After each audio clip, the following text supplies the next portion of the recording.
আজকে আমরা আমাদের ছাত্রনেতা সাবেক ছাত্রনেতা নুরুজ্জামান জনি, যিনি খিলগাঁও থানার সাধারণ সম্পাদক ছিলেন, আপনার 1915 সালের 2015 সালের আপনার 19/2/2015 তারিখ সে সহ তার বন্ধু সাহেব সহ আপনার তার সঙ্গী সহ আপনি আদালতে তার বন্ধু অ্যারেস্ট হয়েছে এটা দেখার জন্য তারা জেলখানায় গিয়েছিলেন।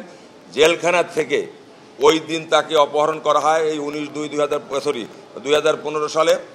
এই যে তাকে অপহরণ করলো, অপহরণের পরের থেকে তাকে আমরা খুঁজে পাচ্ছিলাম না।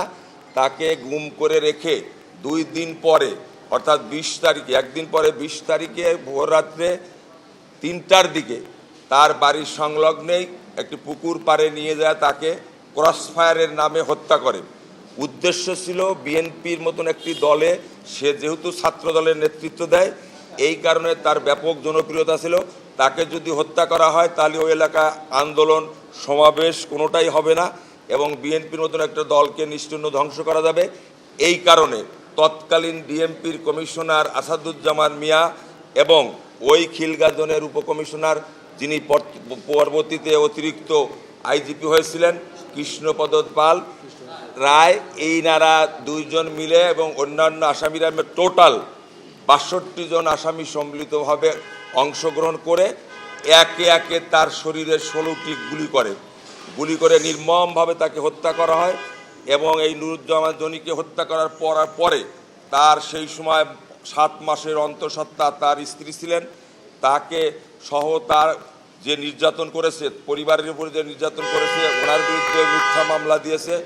এই মামলার প্রতিকার চেয়ে তৎকালীন থানায় যিনি কর্মরত ছিলেন তাদের কাছে আমরা অভিযোগ করেছিলাম এবং পরবর্তীতে বিএনপির পক্ষ থেকেও আমরা এই ঢাকা মহানগরের জজ সাহেবের আদালতে আবেদন করেছিলাম। এই পরপর আরও একটি আমরা আবেদন খিলগাঁও থানা করেছিলাম। কিন্তু অত্যন্ত দুঃখ পরিতাপের বিষয় যে এখন পর্যন্ত আমার বাদী এই মামলার কোনো সুরাহা পায় নাই। এই কারণে বাংলাদেশ জাতীয়তাবাদী দল বিএনপির কাছে তিনি আবেদন করেছেন যে আমাদের এই আবেদনের পরিপ্রেক্ষিতে তারা আমরা আবেদনটি গ্রহণ করে তিনি আজকে চিফ প্রসিকিউটর এই অপরাধ ট্রাইব্যুনাল বরাবর একটা লিখিত অভিযোগ দায়ের করেছেন। এই অভিযোগ নিয়ে আমাদের চিঠি সম্বলিত পত্র নিয়ে তার সমস্ত পেপার কাটিং নিয়ে সমস্ত পেপারসে কাগজপত্র নিয়ে আমরা প্রসিকিউটর অফিসে জমা দিলাম।